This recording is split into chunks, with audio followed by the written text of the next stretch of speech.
Assalamualaikum warahmatullahi wabarakatuh.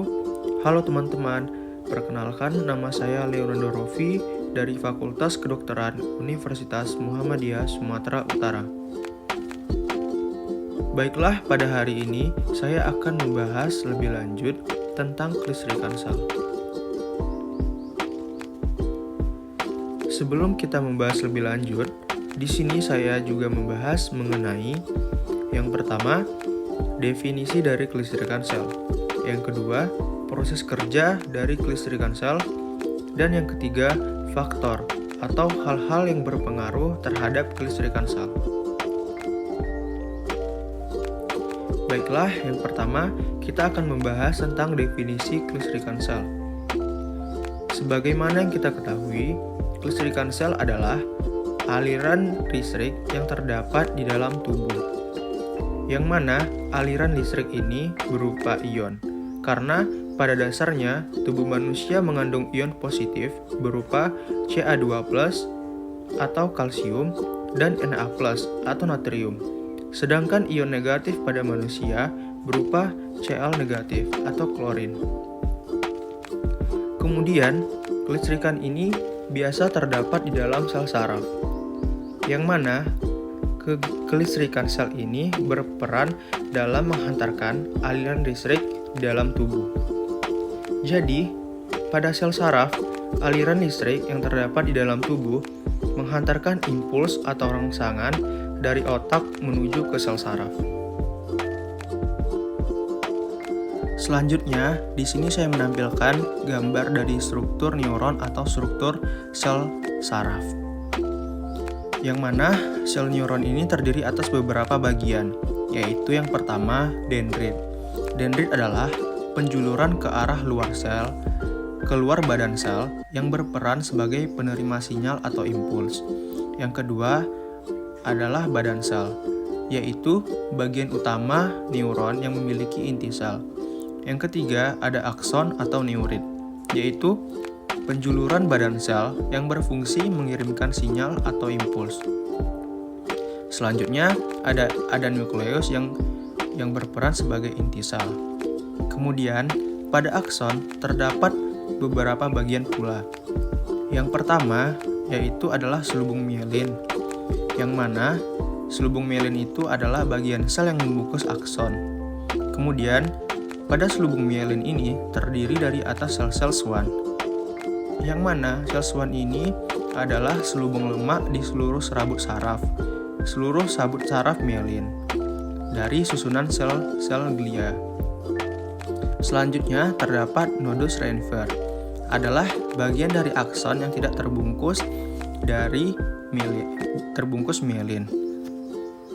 Kemudian terdapat pula ujung-ujung akson atau terminal akson yang berfungsi menghubungkan sel saraf satu dengan yang lainnya.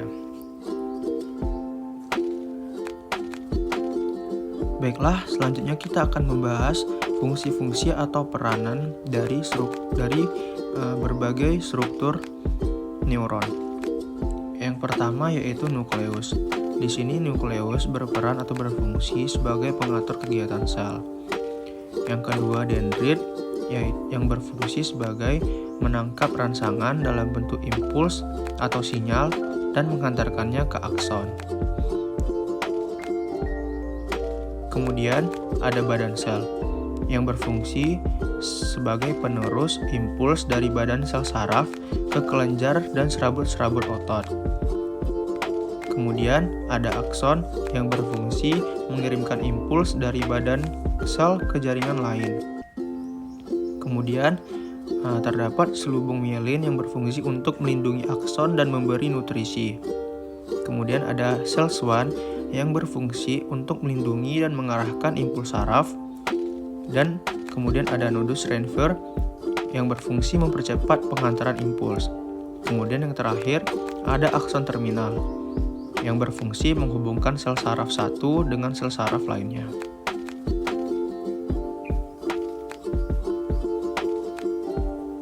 Selanjutnya, ada jenis-jenis sel saraf. Yang pertama yaitu neuron sensorik atau sel saraf sensorik, yang berfungsi membawa impuls dari reseptor indera ke pusat saraf, yaitu otak dan sumsum tulang belakang. Jadi, di sini pusat saraf itu adalah otak dan sumsum tulang belakang. Kemudian, yang kedua ada neuron motorik, sel saraf motorik, yang berfungsi membawa impuls dari pusat saraf menuju ke otot atau kelenjar.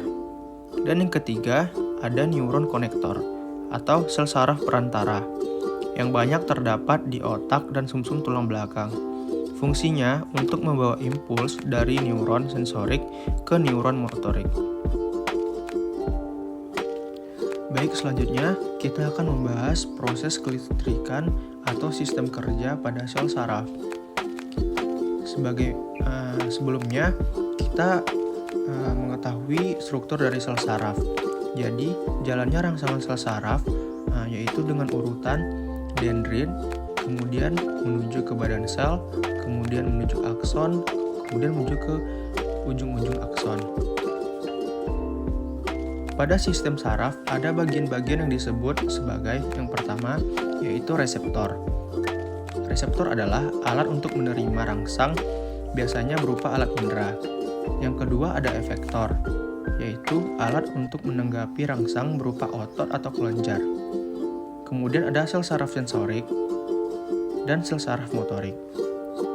Jadi, prosesnya yaitu saat neurotransmitter dilepaskan dari ujung akson suatu sel saraf ke dendrit pada sel saraf lain, maka impuls akan diteruskan ke sel saraf berikutnya.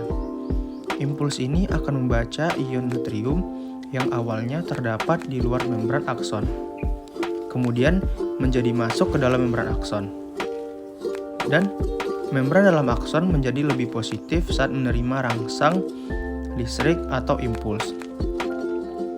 Impuls kemudian mengalir atau bergerak di sepanjang membran akson hingga ke ujung akhir sel saraf. Saat rangsangan telah mencapai ujung sel saraf, maka neurotransmitter akan dilepaskan, lalu kembali menuju ke sel saraf lain atau sel tujuan lain. Tegangan listrik pada sel saraf berdasarkan keberadaan impuls.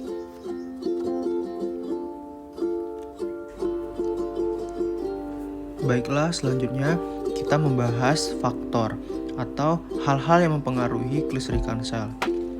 Yang pertama, hal-hal yang mempengaruhi kelistrikan sel adalah terdapatnya ion-ion elektrolit, yang mana ion-ion ini akan dipompa oleh suatu pompa metabolik yang dapat secara aktif mengeluarkan ion-ion natrium dari dalam sel. Kemudian ada proses depolarisasi dan repolarisasi, yang mana depolarisasi ini adalah masuknya ion-ion natrium ke dalam sel neuron atau akson yang akan menyebabkan membran tersebut menjadi positif di dalam dan menjadi negatif di luar membran. Proses ini dapat menjalar ke kedua arah, seperti gelombang-gelombang depolarisasi. Setelah proses depolarisasi, maka cairan intraseluler akan bersifat positif. Akan tetapi, ion-ion kalium masih tetap mengadakan difusi keluar sel dengan membawa muatan listrik positif. Terciptalah keseimbangan listrik seperti semula, yaitu elektrogenatif di dalam sel dan elektropositif di luar sel. Maka proses ini disebut dengan repolarisasi. Baiklah, cukup sekian. Terima kasih kepada teman-teman yang telah menyaksikan video ini. Semoga video ini bermanfaat dan menambah ilmu bagi kita semua. Apabila terdapat kesalahan pada penyampaian, silakan teman-teman sekalian menuliskan di kolom komentar. Assalamualaikum warahmatullahi wabarakatuh.